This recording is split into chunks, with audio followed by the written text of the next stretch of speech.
Tonight's show is being brought to you by the 2022 Ozarks Home and Outdoor Recreation Expo, Bendetti Optics, and you, our listeners. I didn't do it on purpose, but we look a lot alike. Dark hair, dark eyes, and I didn't have a beard back then. I just kept stubble. And she leans over and she's like, "Are you Steve from Ghost Hunters?" And I'd sit there and there was this moment of decision. And I just looked her right in the eyes and I was like, yes, I am.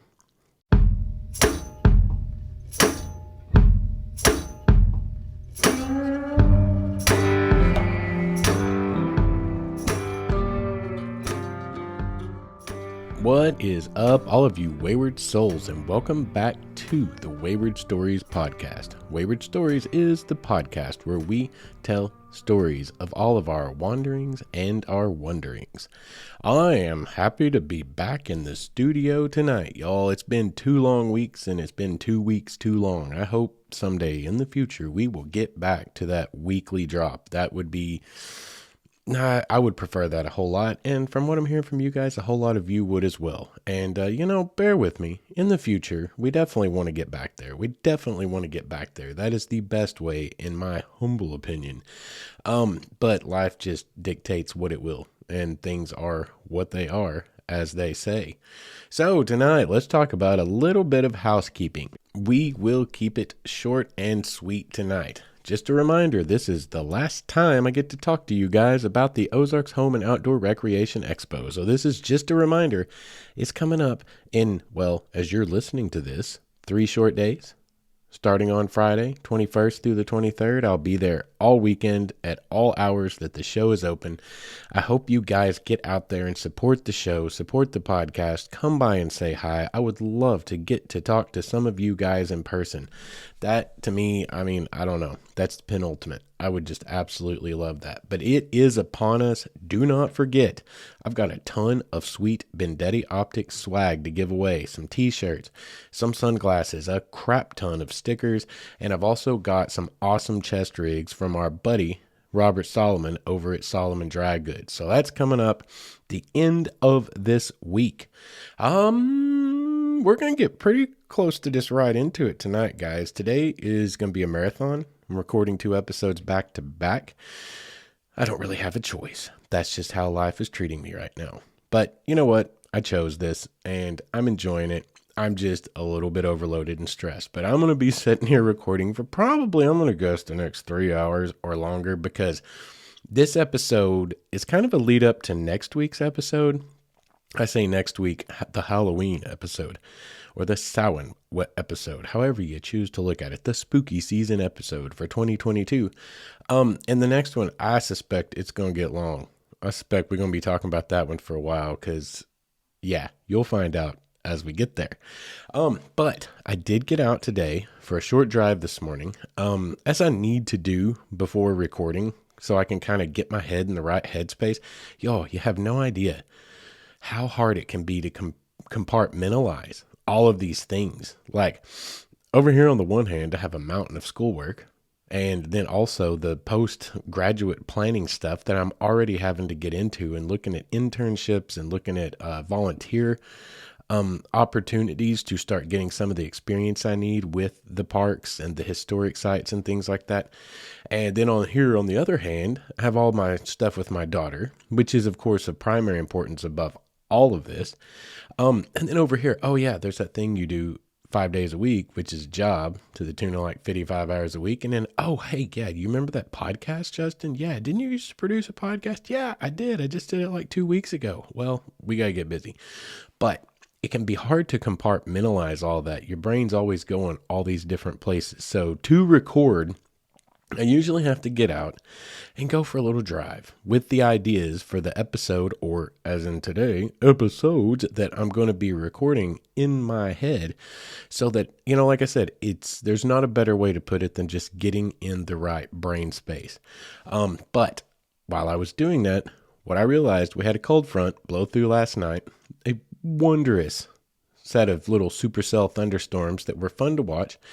And brought some cool air behind it. And y'all, it is amazing outside right now in the River Valley in Arkansas. It's fall weather. is upon us. There is not a chill in the air, but a cool in the air. That's about the best we can hope for that this time of year, in this part of the state, in this part of the South. But you can smell it. You know that smell? Y'all, you can smell fall right now. And that's got me in the mood for sure. So anyway, I hope wherever you are, I hope fall is starting to happen and you guys are starting to get some sweet, sweet rain like we got last night and today, that is so desperately freaking needed, y'all. Like here, we haven't seen anything more than one or two little bitty sprinkles in the last probably 3 months. Like the Buffalo River right now is like scary low. It's like record low, actually record low. I saw some pictures on the Facebook just the other day of the Mississippi River, which you don't really necessarily think of for recreational purposes, but just for context. I saw some pictures of the Mississippi River down in southeast Arkansas. Let me get my directions correct here. And it's like, whoa, like, wow. Like there's like things starting to emerge from the river that haven't been seen in decades and decades. It's crazy. We got some crazy, scary drought stuff going on. So we need all this rain and we need it to feel like a little bit of fall, but it has got me in the fall mood, y'all, which is great because we are in October and that's what your next 2 episodes are going to be. If you guys were around last year, you probably remember the spooky season where I dropped 5 episodes in 5 weeks. Y'all, that was an endeavor. We ain't doing that again this year. Matter of fact, I thought I was only going to pop out 1 for Halloween. But after I started pulling together all of my material and what I wanted to talk about and the concept started to come together, I was like, yo, you've got 2 episodes here and that's great because the more content, the better. So we're going to crank 1 out tonight to just kind of lube y'all up, get y'all all warmed up and ready for a week and a half from now. The next drop is not going to come on the normal Tuesday as you've come to expect it. I will drop it Friday night at the beginning of the Halloween weekend for you guys to enjoy throughout your spooky weekend. You can see if you're watching on the YouTube channel, we've got the mood going on here in the studio. Got some candles going on back here behind me. Y'all don't worry. I can see them out of my peripheral vision. If the fish on the wall there catches on fire, you see right here, Smokey the Bear. Some of y'all probably haven't even noticed him. He's peeking out from behind some of my sound dampeners. I got Smokey back there watching out for me. He may not be able to protect me from, say, the spirits of the undead if we start talking about them tonight, but we don't have to worry about any forest fires up here in the studio. So let's get on with it. We got the mood set, at least here in the studio, and I am excited to talk about tonight's stuff. The background for this, if you're around last year, you already know, but I'll just a little short disclaimer, or not disclaimer, but a little short contextual background. Some 12 years ago or so now, 13, when was 2009? Anyway, we had a TV show that we concocted and produced and aired over in Eastern Europe called On the Fringe. Started out as a whole different deal, Hidden Histories. We talked about that recently, I think. We went into the Onto the Fringe thing, and the whole idea behind it was just legend tripping. That's what they call it now, is legend tripping. And we were kind of doing it before it was really a thing, at least out there in the zeitgeist. I'm sure people were doing it for time immemorial, in some version or another. But what we went after was, because I've always been a folklorist. I've always been an amateur historian and a folklorist. And so we went out to go and explore and make episodes, a docu-style TV show of going to places where all of these great legends and folklores around the United States are for our pilot season, right? That's what we went out to look for. And it was going to just be like a road trip documentary. Honestly, y'all, it just dawned on me in this second. It was kind of Wayward Stories before Wayward Stories. The same concept was there. Get people, show them all the interesting stuff out there to go do, and then encourage them to go live their life. Go explore it for yourself. That's interesting, and I'm going to have to process that because that's probably going to tell me something more about the things that drive me than I even realized. That's really cool. Anyway, back on track. So On the Fringe started out as legend tripping, and of course there's going to be legends such as crybaby bridges and spook lights and all of these different things, right? But at that time, Ghost Hunters was huge. And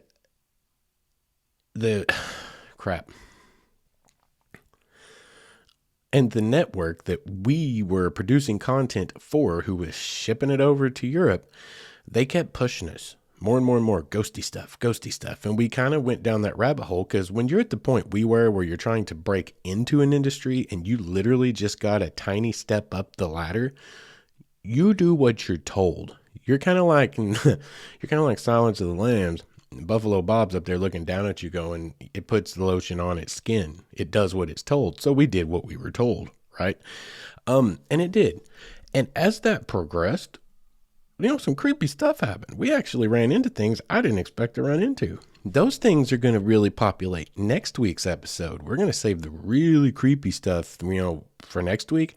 This week, we're going to focus on all the other episodes, and some other stories as well, where nothing happened. Some of what to be fair, don't let me mischaracterize. The stories I'm going to tell from my On the Fringe days of production are going to be the ones where nothing happened for us, but we went to really crazy cool areas. So it'll be like the legend tripping aspect, give you guys ideas of some road trips that maybe you could take and go out and have a good time and a fun weekend and learn about some local legends and lore and a little more about this mythology of basically the United States. So much of it delves into native folklores and legends and stories, and it's also the Irish immigrants, the Scottish immigrants. All these things can chill together into what, like they've always said about America, it's a big melting pot. You get all these great stories, and these were the things we were investigating. So if you're listening tonight, you're going to hear some stories that came from On the Fringe, and ones where nothing necessarily happened for us, but about the trip itself and just giving you some great ideas of where to go. But on top of that, I'm going to throw in some others to help fill out the episode of just other legendary things around the United States that are great places where you are absolutely able to go and explore for yourself. But that's kind of the layout of tonight. We're going to talk about some places and things that you can go and see and do. And we're going to start out, let's get into it. We're going to start out with a couple of different spooklight stories that come from other parts of the country, from where I am in Arkansas, that we did not investigate. These are not On the Fringe stories, but these are stories. They're really, really good ones nonetheless, and they were definitely on our short list for On the Fringe. Had we made it to a second season, had our funds not run out, had we not all ended up basically bankrupt to continue producing content, as it turns out, you don't get paid a lot in royalties for European public access TV shows. But had we been able to continue, these would have been on the list, or these were on the list. And they are absolutely ubiquitous when you get into the world of the urban legend, so to speak. First and foremost, let's go to Texas and let's talk about the Marfa Lights in Texas. The Marfa Lights have been featured on TV shows. They have been seen across the centuries, quite literally, by thousands, if not maybe tens of thousands of people at this point. I'm going to be reading most of this stuff tonight, and then I will be elaborating upon it as necessary, but I want to be able to give you guys proper contextual background. The Marfa Lights, also known as the Marfa Ghost Lights or the Marfa Mystery Light, have been observed near U.S. Route 67 on Mitchell Flat, east of Marfa, Texas, in the United States. They have gained fame as onlookers have attributed them to paranormal phenomena such as ghosts, UFOs, or will-o'-the-wisp. Scientific research suggests that most, if not all, are atmospheric reflections of automobile headlights and campfires. The Marfa Lights of West Texas have been called many names over the years, such as Ghost Lights, Weird Lights, Mystery Lights, or the Chinati Lights. The favorite place from which to view the lights is a widened shoulder on Highway 90 about 9 miles east of Marfa. The lights are most often reported as distant spots of brightness, distinguishable from ranch lights and automobile headlights on Highway 67 between Marfa and Presidio to the south, primarily by their aberrant movements. They define the left margin of the viewing area as being aligned along the Big Bend Telephone Company Tower as viewed from MLVC, that would be the viewing center, and the right margin is Chinati Peak as viewed from the MLVC. Referring to the Marfa Lights, you might just see mysterious orbs of light suddenly appear above the desert foliage. These balls of light may remain stationary as they pulse on and off with varying intensity from dim to almost blinding brilliance. Then again, These ghostly lights may dart across the desert or perform splits and mergers. Light colors are usually yellow-orange, but other hues including green, blue, and red are also seen. Marfa mystery lights usually fly above desert vegetation but below background mesas. Just a quick little bit of history on it. The first historical record of the Marfa lights was in 1883 when a young cowhand, Robert Reed Ellison, saw a flickering light while he was driving cattle through Paisano Pass and wondered if it was the campfire of Apache Indians. Other settlers told him they often saw the lights, but that when they investigated, they found no ashes or other evidence of a campsite. Joe and Ann Humphreys next reported seeing the lights in 1885.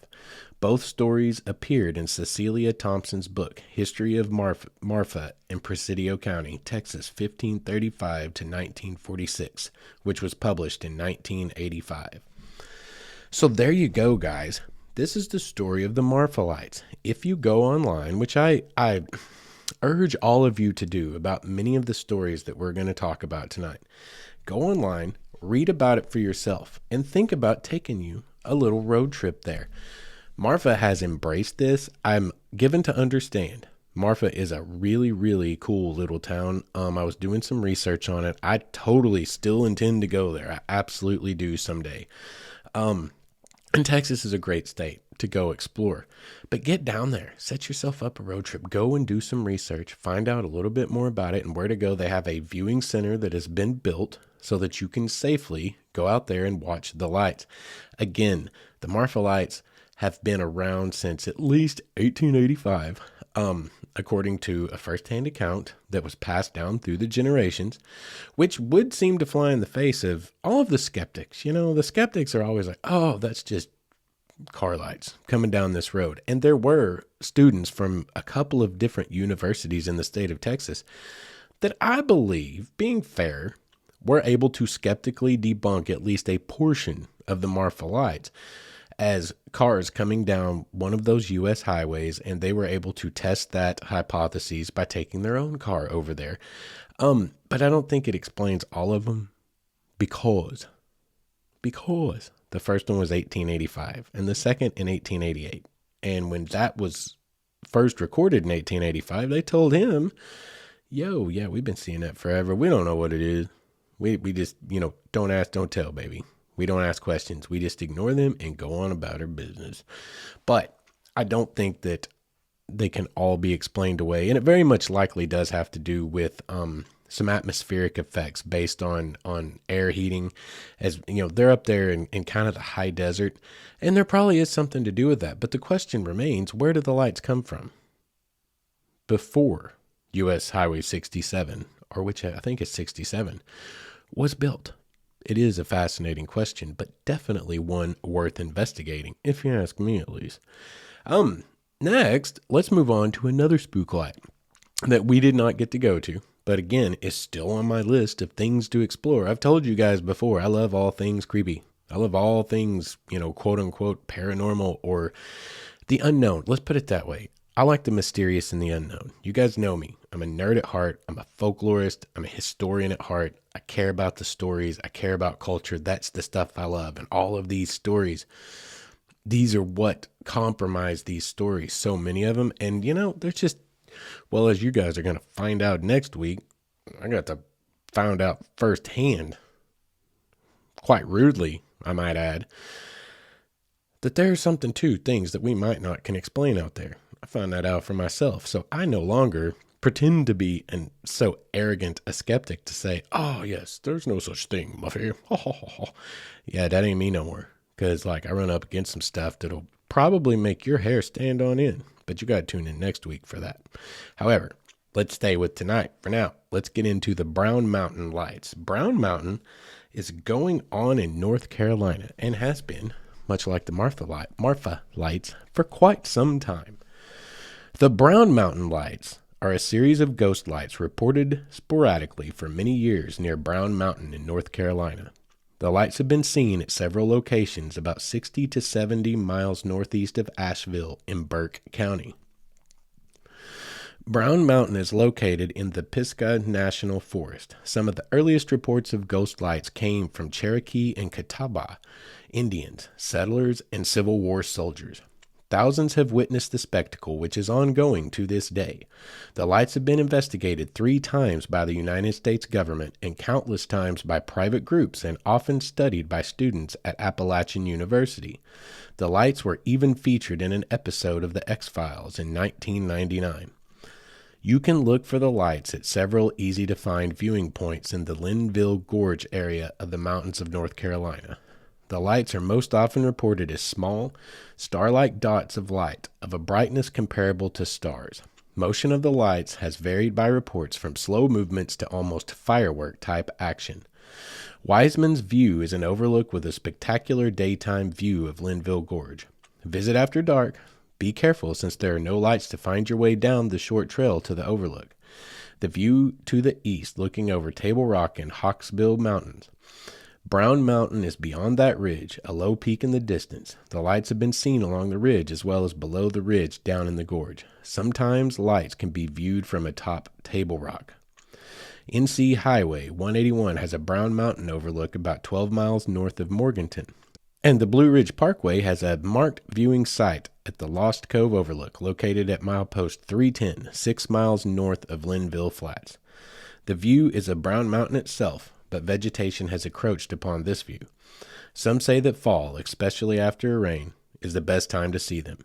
But the Brown Mountain lights are rarely seen any time of year. So, this one is a light spectacle that is a little more elusive, apparently. Says they are rare to see. However, many have seen them over the years. I could not find just a quick glance as I was trying to put all this together this morning. What the legends are. Most of these are associated with a legend. You know, there's always a folklore, a mythology that springs up around them about what, the cause of the lights is, as you will see as we progress through this episode and then also next week's episode. But I couldn't find the actual origins of the legend, but I know a lot of people like to attribute those to like UFO type of stuff. I didn't even know about all that, but that is one that you can go and see for yourself. Again, there are overlooks. There are things that you can go and actually do in North Carolina other than this. So it would be a great legend trip for you guys. You guys want to come up with a road trip for the weekend and you're out there on the East Coast somewhere. You might just head down to North Carolina and check out the Brown Mountain lights. So let's come back to my state of Arkansas and let's talk about 2 more spook lights that go on here in my state, and both of these were ones that were on our short list but did not make the cut because we had a full season of really good adventures, and this stuff was all on the short list for if we got renewed or again didn't run out of money for a second season. But let's talk about the Crossit light. Outside of Crossit in Ashley County, where the old railroad tracks once lay, an unexplained light has become a local legend. It has reportedly been seen consistently since the early 1900s by multitudes of people. The light is typically seen floating 2 to 3 feet above the ground, but also is said to move into the treetops and sometimes from side to side. The light reportedly disappears as one walks toward it and then reappears the same distance away, so that one can never get a close look at it. The Crossit light's color reportedly ranges from yellow or orange to blue and green. The Crossit light is one of many similar phenomena, commonly known as spook lights in the South. There are other notable spook lights, and like these spook lights, the Crossit light, according to legend, is the ghostly lantern of a railroad worker who lost his head in an accident in the early 1900s and who walks the tracks to find it. There seems to be many similar stories explaining this phenomena, but this seems to be the most common. There are also stories, not widely credited, that the light is related to extraterrestrials. Yeah, this is very, very, very true. Most of the spook lights, I say most, there's a huge preponderance of the spook lights that are folklore out there and urban legend, and so many of them have the same exact story. A brakeman fell off the caboose and the train ran over his neck and he's headless and he's out there with his old lantern, not sweeping, but just kind of scouring along the right-of-way of the railroad tracks looking for his lost head. That's a fun story. Creepy enough, but a fun story. There is quite a lot of legend about the Crosset Light in Arkansas. This is something I'd heard about my entire life. The Crosset Light, and then also the Garden Light. And we're going to talk about it now. I just queued it up next. I forgot all about the Garden Light until I went to start recording and putting together this outline. And the Crosset Light and the Garden Light are so very similar. I felt like that was the play. I should totally just talk about both of them. The Garden Light's pretty close to Little Rock, as a matter of fact. So the Garden Light, south of Little Rock, super cool story. And so cool, in fact, that it actually made an episode of Unsolved Mysteries way back in the day. The Garden Light is a mysterious floating light above the railroad tracks near Garden in Clark County. It was first sighted during the 1930s, and many theories and stories exist to explain the light, including one which connects it to the 1931 murder of William McLean, a railroad worker. The popular legend drew national attention in December 1994 when NBC's Unsolved Mysteries television show documented the phenomenon. Garden is located approximately 85 miles south of Little Rock on Interstate 30 and just east of the interstate on Highway 67.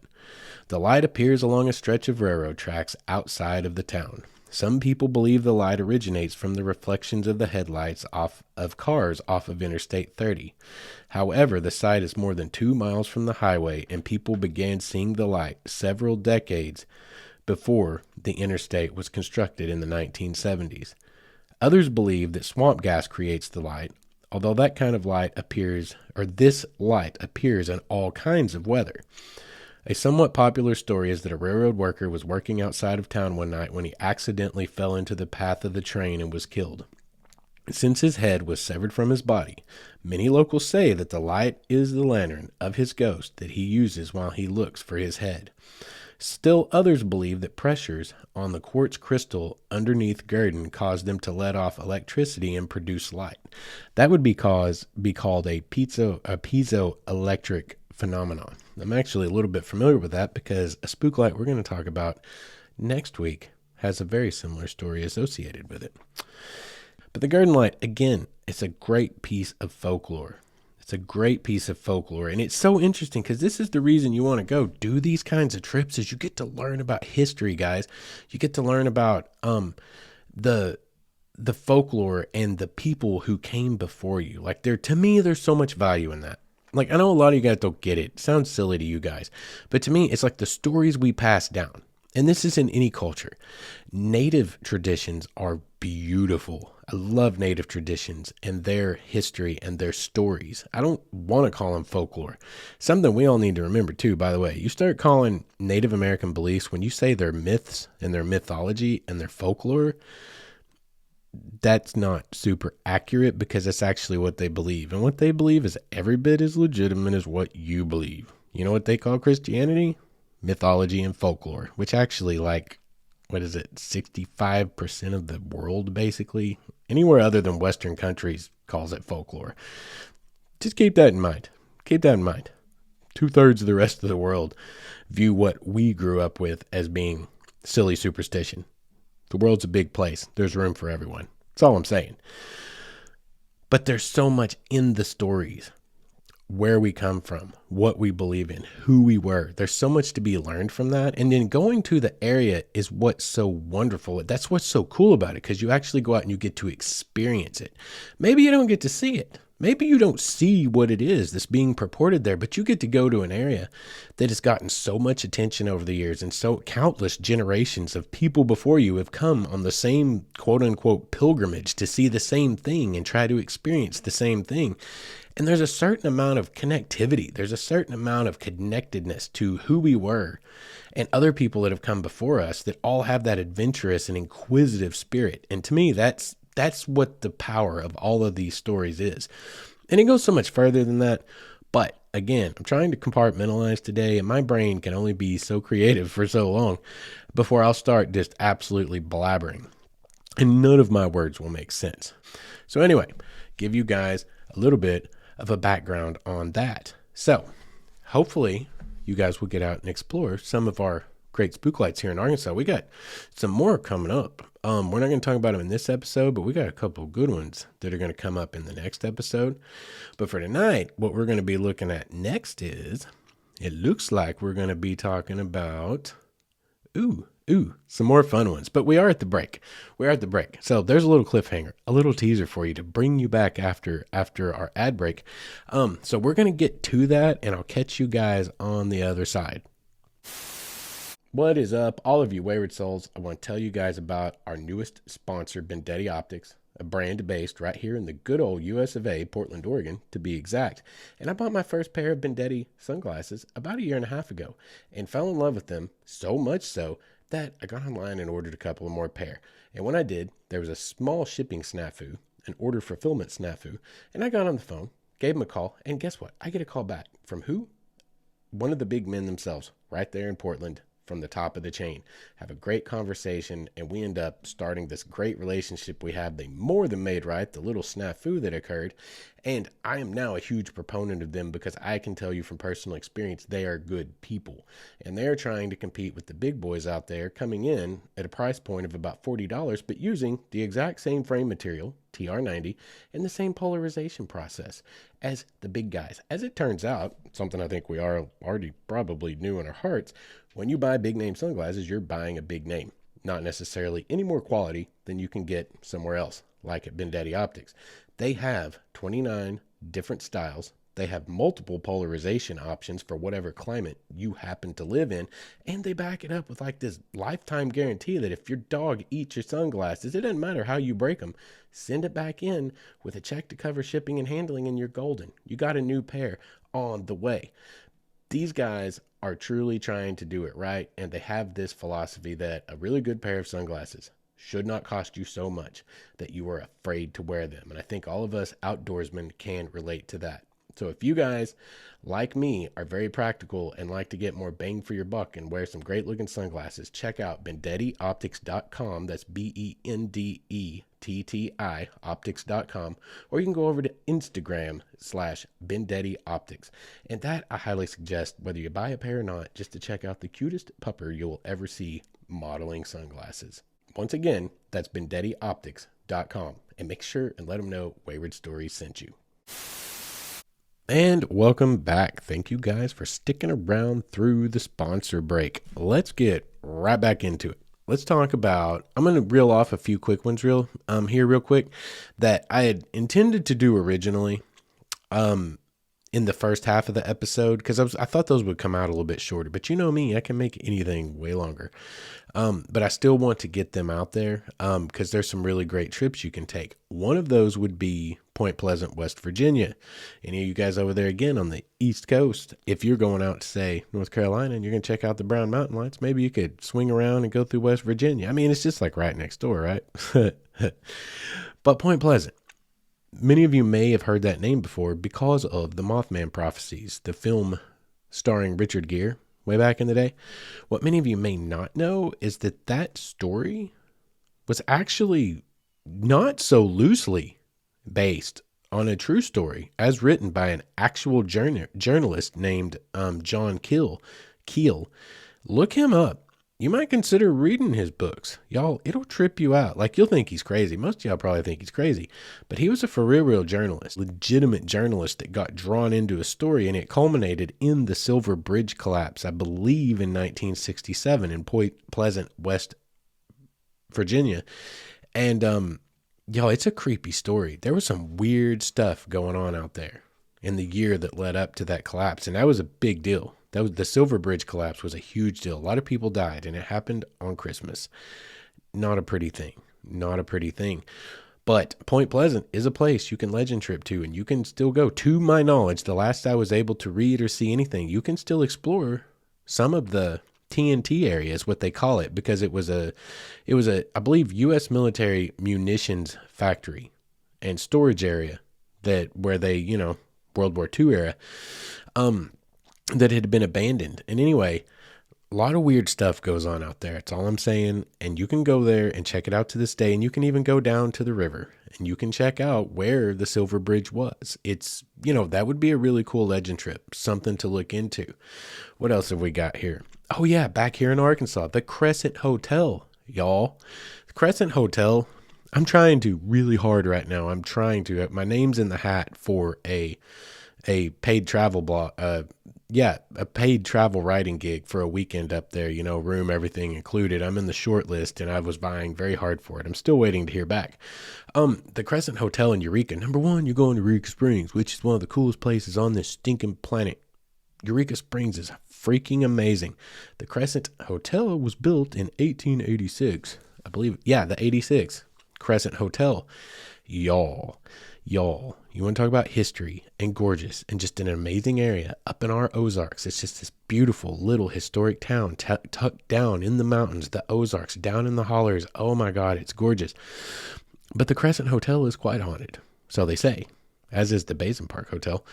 But you should consider going there. Something of interest. My man, Rob C., I'm not going to say his last name, keep him anonymous, but my man, Rob C., up there in Missouri, who's been in great close touch with me here for the last, a couple of months. And I am so glad, Rob, that you are listening, and I enjoy every time you send me a message.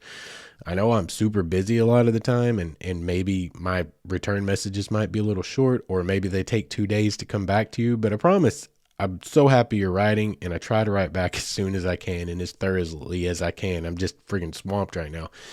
But he's bringing some great stuff up that I'm going to be working into the show in the future. But one of them is these. He sent me a link literally just last night or the night before about an archaeological excavation that happened based on a master gardener who was digging in the grounds behind the Crescent Hotel and came across a large stash of jars that appeared to have human remains in them. Why was this gardener tipped off that they may have human remains in them? Because there is a story. Back in 1937, this dude by the last name Baker, and I had his first name a minute ago, but he's Baker, and he was a charlatan. And he was one of those guys, like, he had the cure for cancer, and he opened the cancer curable hospital in the Crescent Hotel. He had bought it from the previous owners and converted it into a cancer curable hospital, quote unquote, from 1937 to 39. And apparently this dude was dark and creepy. Okay. And he was definitely a charlatan, getting paid money to inject all these weird chemicals and stuff into people. And God, it had to be excruciating. It is a horrible story. Look it up if you want to look into it. But anyway, it was long rumored that he kept body parts and certain things in human anatomy in jars in his office. And that had never been proven until this master gardener was rooting around doing what master gardeners do and uncovered a bottle dump. And it was all of these jars. And these jars have been recovered archaeologically. Like, what would you say? A site survey, I think, is what they did. But these jars got turned over to pathologists, forensic pathologists, and they have been examined for veracity. Y'all, you want to read some interesting, creepy stuff for your Halloween season? Check that out. Anyway, the Crescent Hotel is purportedly, a very haunted place. In Eureka Springs, y'all, haunted or not, you will never go wrong chilling in Eureka Springs. So you are welcome. You're welcome. Go to Eureka Springs and have yourself a ghost trip. Eureka Springs is amazing. And check out the Crescent or even the Basin Park Hotel. Beyond the Crescent Hotel, what else do we have here? Let's start getting into some of the trips that we took, that we did as On the Fringe.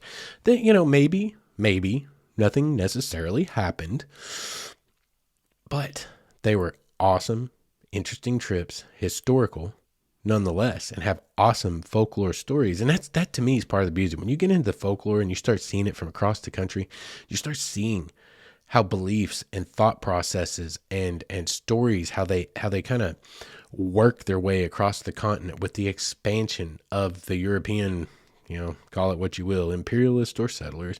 There was a mix of both. By the way, let's just be fair about that. Yes, what Europeans did in that day was a really bad deal. It was a terrible deal. Some of it was legitimate genocide. Some of it was completely unintentional, like all the diseases they brought. And, a good part of it was just being jerks. Like, hey, we have it's ethnocentric. We have a superior way of life. Yeah, it was an ugly deal, but so many of them, just remember, so many of the settlers had no interest in that. So many of the settlers were literally just trying to find a better life for their family and did not view it as perhaps the people in the higher up of the chain viewed it.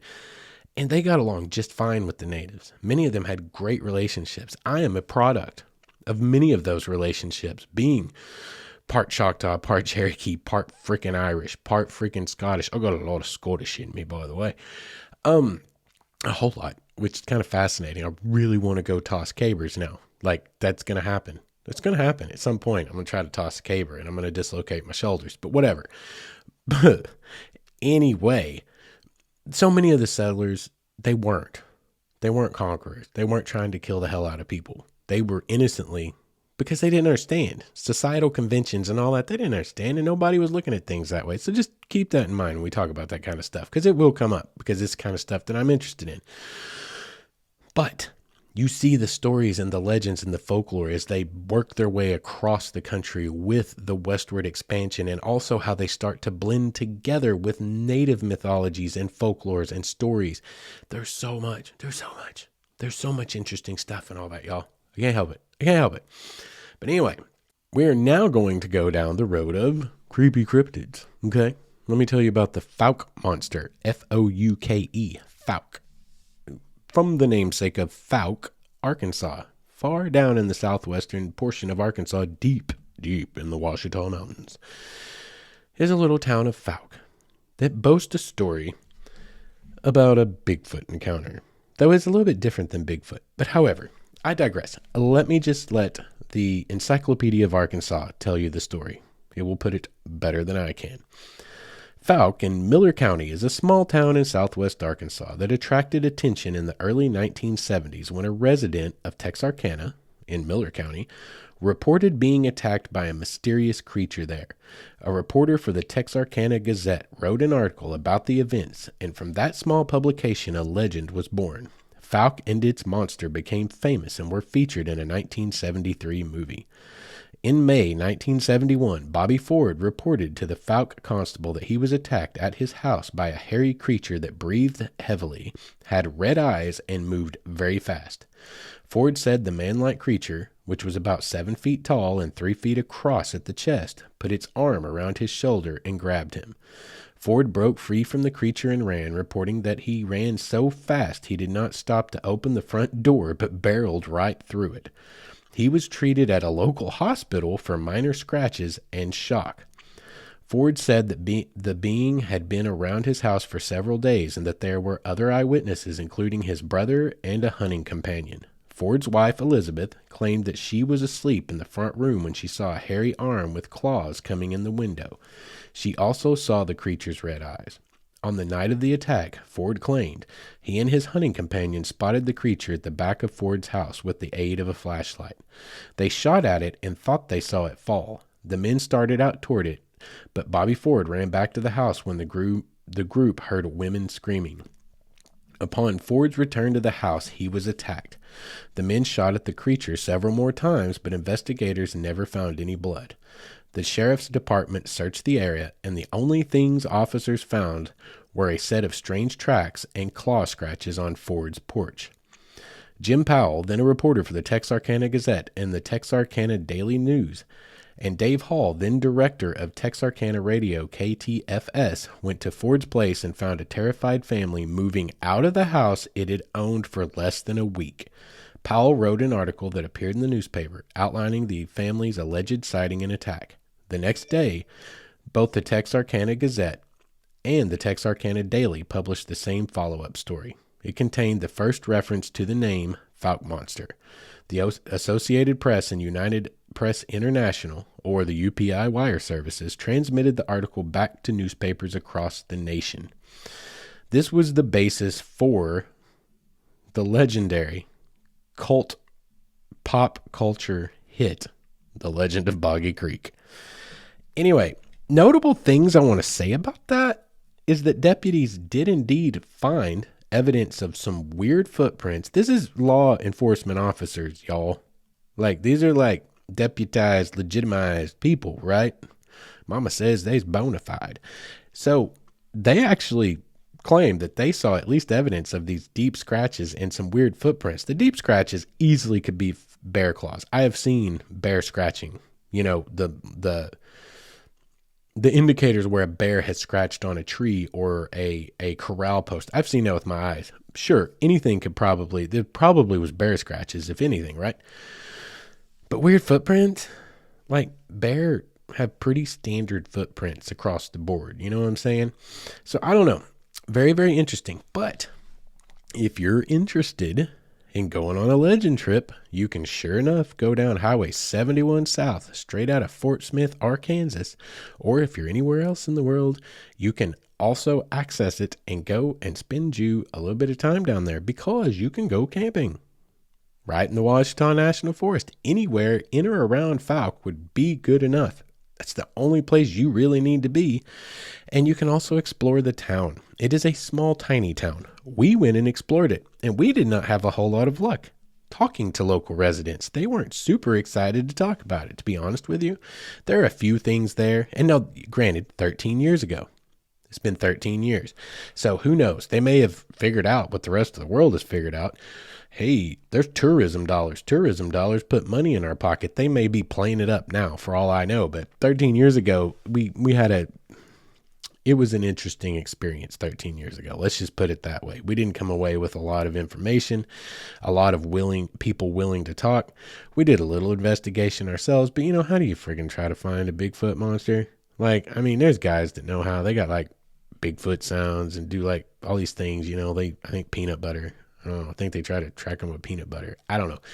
But what are you going to do, right? You can only do so much investigating, and we came away empty-handed. However, it is quite a famous story. It is a great legend that falls into line with many, many, many others. I've always noticed that one to me seems very similar to the swamp ape. Down in, Florida? It's Florida, right? The swamp ape?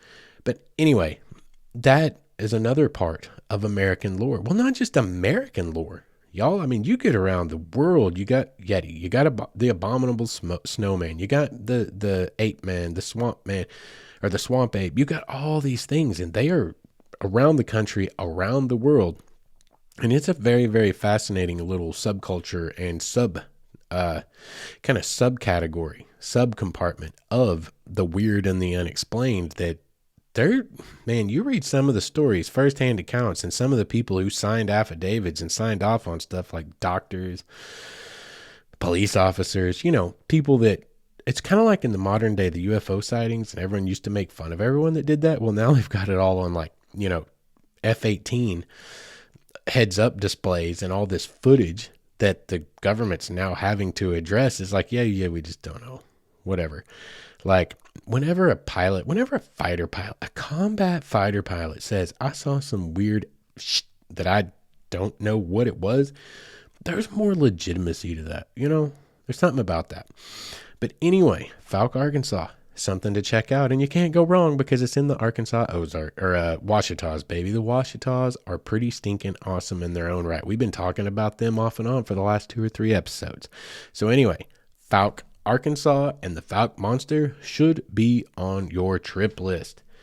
Now, let's talk about something in Kansas known as Theorosis Bridge. Theorosis Bridge was one that came across our radar, and it's a crybaby bridge story of a sort. Everybody got a crybaby bridge story, right? Shoot. I remember those when I was growing up in high school. Everyone was always telling the crybaby bridge stories. Every town, everywhere. And the more I traveled and the more we did and the more you go out and you see other parts, they all have a crybaby bridge story, which is so fascinating. There feels like there should be something of an explanation for that. Where does that come from? It doesn't feel like it's just one thing that starts at one place and then spreads like wildfire across the country, though it very well could. Anthropologically speaking, that's plausible.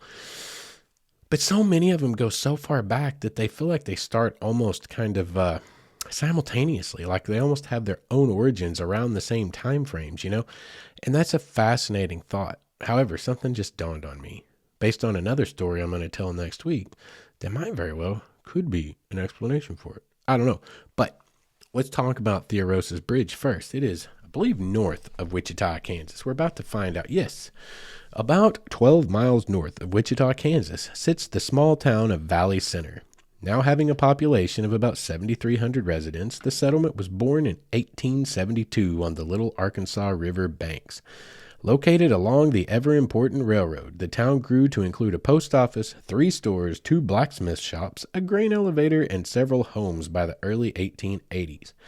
Though now a bedroom community to nearby Wichita, one of the biggest attractions in the quiet town is the haunted Theorosa's Bridge, also known as the 109th Street Bridge and the Crybaby Bridge. On an old county road 3 miles north of town on Meridian Street, this old bridge spans Jester Creek at the intersection with 109th Street.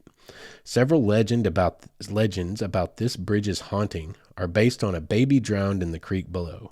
Today, the bridge is a simple concrete bridge that normally no one would pay any attention to except for the legends. The first legend tells of settlers passing through the area in the late 19th century when Indians attacked them, and a baby named Theorosa was kidnapped. Her grief-stricken mother was said to have left the wagon train to search for her missing daughter and reportedly continues to look today as her mournful cry can be heard calling out for her child. Another legend is that a skirmish between the cavalry and an Indian tribe living by the creek occurred about this time. In this version, an Indian woman is stabbed and her baby is dropped into the creek and drowned. Yet another version of the tale suggests that a woman named Theorosa was a young woman who had an illegitimate baby, and she drowns it in Jester Creek to hide her shame. Later, she is overcome by guilt, and she also drowns herself. And finally, one more version tells of an engaged woman who fell in love with another man and bore his child. Jealous with rage, her fiancé reportedly threw the baby over the bridge into the creek, and Theorosa jumped off the bridge to save her baby, but drowned instead. In any event, all those are just grotesque, aren't they? Sheesh. In any event, the bridge has been reported to have been haunted for years and years. Many have reported seeing floating balls of light, eerie shapes, and the apparition of a woman in the area around the bridge. Cars are said to mysteriously stall as they cross the bridge, or if they stop, they will feel the entire vehicle begin to shake. Others report cold breezes seemingly coming from nowhere and the sounds of mournful voices or the chilling cries of a baby. Yet others say that the weather is consistently different at the bridge than the rest of the area. Rumor has it that if you call out to Theorosa, telling her that you have her baby, she'll come out of the water and attack you. The original iron and wood bridge that first stood at Jester Creek for decades burned down in 1974 and was rebuilt, but then destroyed again by fire in 1976. Afterward, it was closed for 15 years. However, in 1991, the road was reopened and the current concrete bridge was built that continues to serve travelers across the creek. Theorosa's Bridge. We went there. Nothing happened. I will say this. The one thing that it was reported supposedly happens at that bridge is that the weather is consistently different. We did note that. I distinctly remember that we all got a chill, like the air temperature was significantly different than 50 feet away. Off the bridge, up the road. Like it was noticeable difference. It was definitely colder. That, however, being fair, and because I do believe in woo-woo things, but I also believe in being a skeptic of the woo-woo. I'm the woo-woo skeptic. Maybe that'd be a whole nother podcast. I'm the woo-woo skeptic. Maybe I could be buddies with the Yaya Sisterhood or something. That sounds similar. But anyway, the weather was different, but it could be explained by, honestly, it's over a creek, y'all. And it wasn't a very big, deep creek either. That whole thing about her throwing herself into drowners or getting thrown over and drowning. I mean, I guess if it was flooding, sure. But I mean, normal creek levels at that time we were there, it doesn't look like it's got that much water in it. But the weather could easily be, explained by the fact that it is a creek over a creek channel. And you could easily get, because of the water and because of the creek channel itself, you could have wind currents. I mean, you never know, winds coming across the flat plains of Kansas could funnel right down those tree lines that wrap around and come up a fence line, or come up the creek line rather, because there's always trees that line a creek, because the consistent water source. It could just be a totally natural atmospheric condition. However, The weather is different there. At least that was the one thing we noticed. We did not find any evidence whatsoever of any of the other things that are claimed. But what I will say is this. Again, one of the beauties of folklore and urban legends, usually there's a grain of truth in it. And most anthropologists will agree with that. Most historians will agree with that. They may sit there and say, oh no, there is no plausibility to this crazy, crazy story. However, it probably comes with a grain of truth. There's probably something that started this story. And in a lot of ways, that's how we preserve history, guys. That's how we preserved a lot of our history. I'm willing to bet there was some young woman named Theorosa, and either she or her baby died somewhere near the creek. That's probably some truth to that story, though it is undocumented. It's not in any historical record that has yet been found. There's probably a good chance that there is validity to maybe at least a grain of the truth of that story. And to me, I don't know, there's a certain mysteriousness. There's a certain mystique and a certain beauty about that. Like it's like it's like a mystery novel. It's like a peek back in time. Like, I wonder what is the true part of this? And it makes you think about the way things were in the day. And there's a beautiful link to our past and our history and those kinds of stories. But that is Theorosa's Bridge, Wichita, Kansas. It's totally worth a visit for you guys because Wichita is a pretty cool little place. You know, Wichita, it's all right. Go check it out. It's a good place for a weekend trip. You know, you can put it on you can get you a bucket list of crybaby bridges to go visit and put Theorosa on the list because it is one of the more prominent and famous ones. We didn't run across anything. I'm not sure why it's so much more prominent and famous than a lot of others, but it always comes back in internet searches when you go looking through this stuff. So go check out Theorosa's Bridge. Next, let's come back down to my state of Arkansas and let's talk real quickly about Pioneer Cemetery. Pioneer Cemetery. I talked to y'all last week about it or the week before, and I said we'd cover it more. Pioneer Cemetery is super cool. Pioneer Cemetery is super cool. What it is, it was a community. I don't know that it even had a name, but it was a community on Rich Mountain on Talamina Scenic Drive. Of course, there was no Talamina Drive back then. This is in the early 1800s, or in the 1860s, rather. We know exactly when it was. It was a group of settlers fleeing the ravages of the Civil War, and they just took off. They're like, we got to go somewhere, and they just kept going. And they found themselves on this ridge, on this really high ridge. You know, you're up over 2,000 feet on Rich Mountain. It's one of the highest peaks in Arkansas. Not the, but one of. And for whatever reason, as botanist Thomas Nuttall found so many 200 years ago, it's called Rich Mountain for a reason. The soil is very rich, and they're like, yo, we can make a life here. So they set up this little community. And anyway, I'll let the narrator here, which I guess I'm the narrator, but the writer here, tell the story. Pioneer Cemetery is all that remains of this community on Rich Mountain. It was established at the time of the Civil War. The community was comprised of several families looking to escape the ravages of war. Signage at the site provides some background on the area's history. There are a total of 23 graves in the cemetery, and while the number of those interred is certain, the identity of those occupants remains somewhat of a mystery. Only one of the 23 graves has a headstone. The rest are graves are marked with native rocks, which feature markings that are no longer legible. Signage at the cemetery lists the names of those believed to be buried there. The date of the first burial is another mystery. However, the identity of the graveyard's first occupant isn't as ambiguous. Many believe a young girl from the Wilkerson family was the first person to be buried at Pioneer Cemetery. Whether or not she was the first doesn't make her story any less tragic. According to the legend, the Wilkersons were among the families who lived on Rich Mountain, and during one extremely cold winter night, the entire Wilkinson family, except for their teenage daughter, fell ill.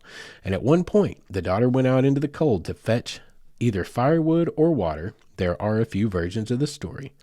And while out, she encountered a pack of wolves and was forced to take refuge by climbing a tree. Sadly, her frozen corpse was discovered the next day. That is the story of how that girl died. And just by the way, it is emblazoned. It is remembered there on Rich Mountain on a plaque. It's not a plaque really, but on a, interpretive signage tells you that story. And it's also listed on the state of Arkansas, I believe it's their tourism website. So it is a legitimate story. However, it has a ghost story associated with it, as you might imagine. Over the years, various people have seen the ghost of the Wilkinson girl roaming about the cemetery, while others have reported strange lights in the trees surrounding Pioneer Cemetery. We went. We did that investigation. It is freaking cold on top of that mountain, by the way. No matter when you go, but I believe we went pretty late in the year. Yeah, we definitely did. It was super duper cold. Top of that mountain's always cold. But y'all, it's a cool legend trip for you to take. And it's got like all the bona fides. Like if you want all the good stuff, I mean, heck, right now, y'all, it's October. Like this, you should set it up for Halloween weekend. You guys, if you're close, you should come down and drive Talamina Scenic Drive. One of the most beautiful fall foliage drives you will ever encounter. And who knows, maybe the colors will still be pretty prime in 2 weeks when this happens, a week and a half, whatever, 2 weeks.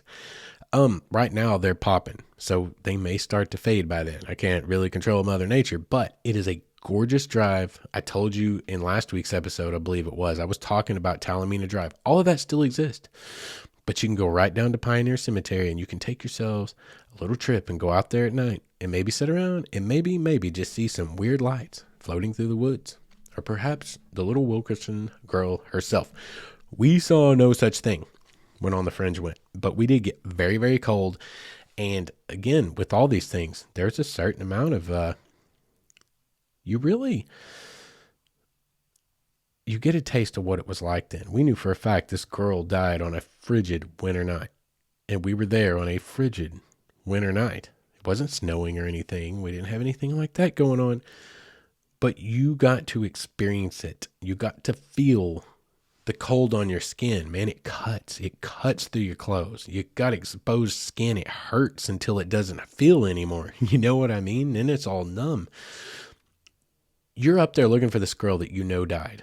Okay. And we were doing this again. I didn't know how I felt about it at the time, but we're up there doing it at the prodding of Global Broadcast Company, who was the one, taking our media and pushing it out there to the rest of the world, particularly Europe.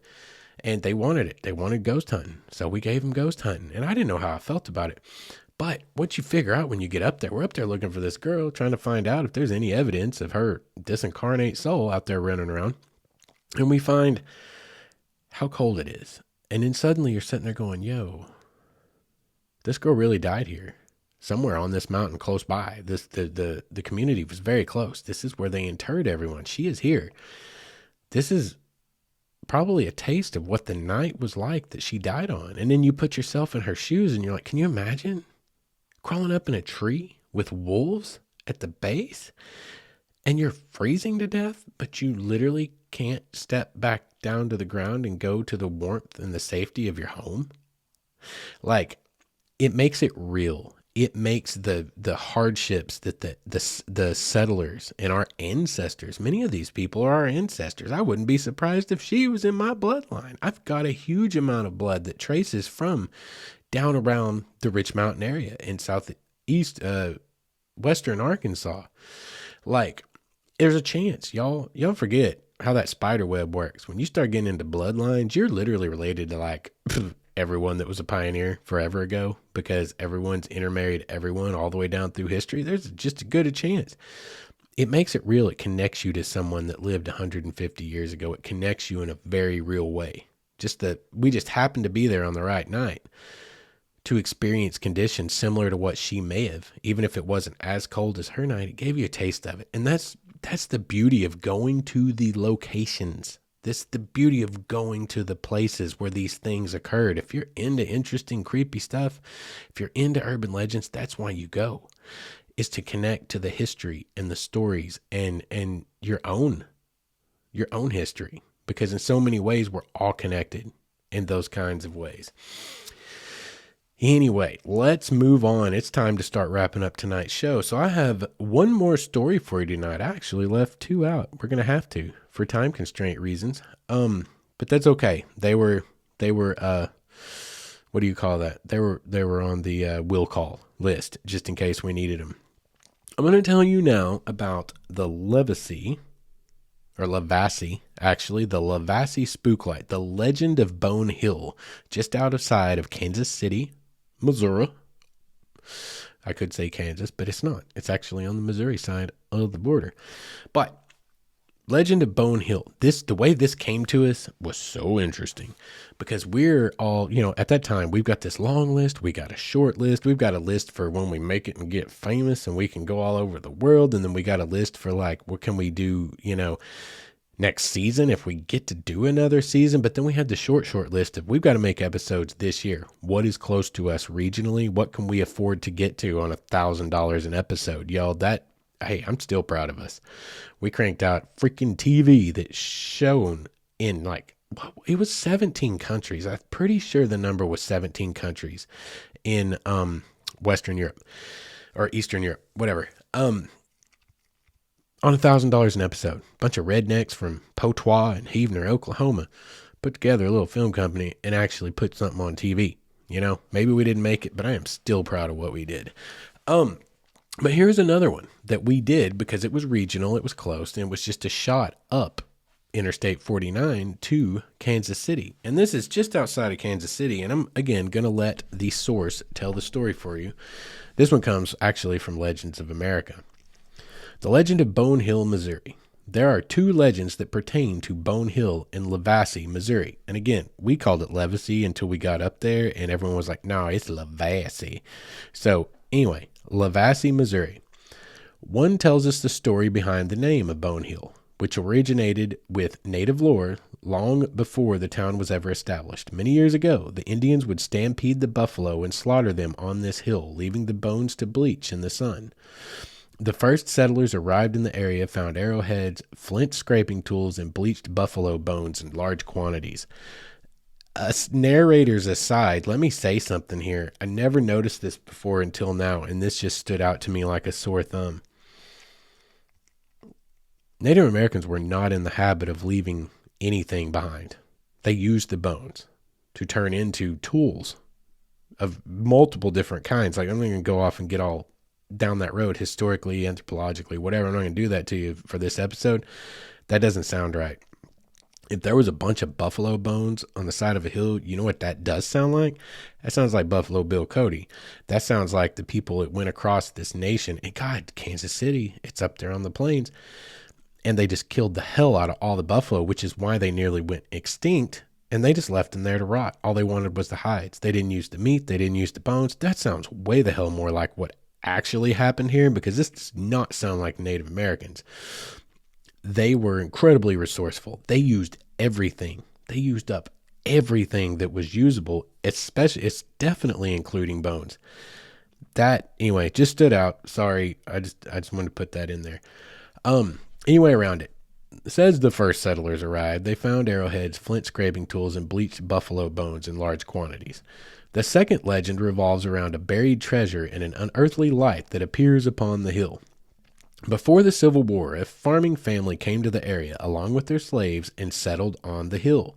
Soon they had their slaves build a stone fence that completely surrounded their acreage. When border warfare was at its bitterest in 1862, and this is speaking of the Civil War, the farmer sold his acreage for gold and supposedly buried it somewhere along the stone wall. The family then moved away, promising their neighbors they were going to return in 7 years. They were never seen in the vicinity again, but in the 7th year, in 1869, a mysterious light was said to have been seen hovering above Bone Hill near the wall. According to the legend, the light continues to appear every 7 years. Some say it is the ghost of the farmer coming to claim his buried fortune. It's a very interesting story, and what's funny is it comes every 7 years, right? Supposedly. Well, the year we were reading about it was 2009, and we were doing all this math, We were putting together the old think tank and figuring out the math, and it hit us like, yo, that's this year. It's supposed to come back this year. It felt like it was written in the stars. We were like, we're going to go find this light. It was meant to be. So we made our trip to Overland Park, Kansas. Which is Kansas City, but we stayed in Overland Park. And we went out there, y'all. We went the heck out there and looked for that spook light. The wall that was built by slave labor is still there to this day. It can be viewed. And we sat there all damn night in the freaking freezing cold because we were filming through the winter, just like with the Pioneer Cemetery. These all happened week after week after week for like 11 weeks through the winter. We're up there freezing our butts off in Kansas City, outside of Kansas City, in these fields and pastures out in the prairie. Like Kansas City is like an afterthought. You know, I keep saying Kansas City, but don't get me wrong. You're in the country, y'all. You're out there on the high plains. And we just sat there and watched this hill from the side of the road all night. And yeah, nothing happened, unfortunately. I remember one thing. We were sitting there and there's silence for a long time. I was starting to wonder if some of the guys had fallen asleep as we were just sitting there, because you can only talk for so long, you know. And I think it's on everyone's mind, you know, we got to start making some episodes where something happens or we're not going to get to do this anymore, you know? But anyway, I just remember the silence being broken at one point, and I don't remember who it was that said it, but somebody was like, well, maybe we should have been here on Thursday. And for whatever reason, in the moment it was said, in the context of us all freezing to death and starving and tired and ready to go to sleep, it made everyone laugh really, really, really hard. Because that was the whole thing. It shows up once every 7 years, but nobody says what day it shows up every 7 years. Does it show up all year? We don't know. Does it show up in June? Who knows? All we know is it's supposed to show up every 7 years, and it wasn't there for us, so maybe it was Thursday, and we weren't there on Thursday. But it is a cool thing to go explore and adventure for you guys. Like Kansas City's a cool enough city. It's a cool place to take a trip, and you can get online and Google and find out exactly where Bone Hill is. You can go check out the Bone Hill Cemetery. It's very, very cool. And you can sit there and do yourself an investigation because, by the way, I did the math to bring it up to current earlier when I was doing this research. Guess what? Next year will be the year another 7-year cycle is complete, and the light should be returning to hover above Bone Hill and its rock wall. Anyway, it's a pretty cool story. It's a pretty cool place to go. There's a lot of history there to check out. So I highly suggest you guys consider it. If you're in the area, it's something to go do. It is an adventure to go and see. And I will say this. I'll tell you one quick little anecdote because it was fun and I still feel bad about it to this day. But we were up there, and I don't remember if it was the morning before the shoot, the morning after the shoot. I don't remember when we were doing our investigations and all that. But we went to old Mickey D's, right? Trying to get breakfast. And I was up there getting me a chicken biscuit or something, getting breakfast. And you got to keep in mind, there's like 6 or 7 of us guys in there. We all have on shirts that are branded. On the back of most of the guys' shirts, it actually says crew or film crew or whatever. My shirt was branded for our show because I was the host, and it was like we were on the fringe, so we had OTF, but the O was like a stylized like Bigfoot skull type of thing. Anyway, we looked like a creepy paranormal friggin' podcast, or not podcast, but film crew. And I'm standing up there at the counter, and the lady goes to hand me my chicken biscuit, and she like leans in real close, and I was looking at her because she was like leaning at me with this like intent look in her eyes, and she goes, "Are you Steve from Ghost Hunters? Because y'all on camera, oh Steve on old Ghost Hunters back in the day." That's how I looked a lot like him. I still had hair then, a lot of it. It was dark. I also wore a hat all the time, just like he did. I didn't do it on purpose, but we look a lot alike. Dark hair, dark eyes, and I didn't have a beard back then. I just kept stubble. I just, I would shave and it'd grow into stubble, and it was most usually always stubble. And I looked just like him when he was on the night vision camera on Ghost Hunters, and I actually did look a lot like him. And she leans over and she's like, "Are you Steve from Ghost Hunters?" And I'd sit there, and there was this moment of decision, and I just looked her right in the eyes, and I was like, yes, I am. And then I signed a napkin for her as Steve. And I still feel guilty about it to this day. And I hope she never hears this podcast, because I'd much rather her go on believing she met Steve than some jerkwad who could not resist the opportunity because it was funny to him at the time. And if you are listening, just so you know, sometimes that still haunts me. Anyway, that is tonight's episode. Ladies and gentlemen, I'm glad you came along for the ride, and I hope you'll come back next week, a week and a half from now, Friday night. It'll be dropping for your spooky weekend. I hope you will return. We're going to have some really, really good stories a week and a half from now. I'm actually about to tell them in the next 2 hours, but due to the magic of podcast editing and the fact that I can travel in time, technically, when we film and record this way, you will have it hot, fresh, and ready for you then. Anyway, I appreciate all of you guys who have stuck around and everyone that's coming on board right now. Excited to hopefully meet some of you guys this coming weekend at the Outdoors Expo in Rogers. You guys get out there. Hey, I put out the call to you guys to share these podcasts into some of your hiking groups, your Facebook groups, your paddling groups, whatever. And some of you guys did that last week or 2 weeks ago when I made that call out, and you told me you did. And guess what? I saw a rise in downloads. Like, it absolutely works. So if any of you hear an episode that you think fits somewhere, feel free to share it, and you will have my eternal gratitude. If you want to get in touch, mywaywardstory@gmail.com. If you want to go find Instagram, any of my socials, waywardstories.com. And for anything other than that, I don't have any other resources. That was me just losing track of what I was supposed to say next. But you know what? I ain't got time for all that editing and stuff. So we're going to leave it in. We can't all be perfect all the time. Thank you guys for listening tonight, and I will catch you guys in the next episode. Until then, you guys be good to each other.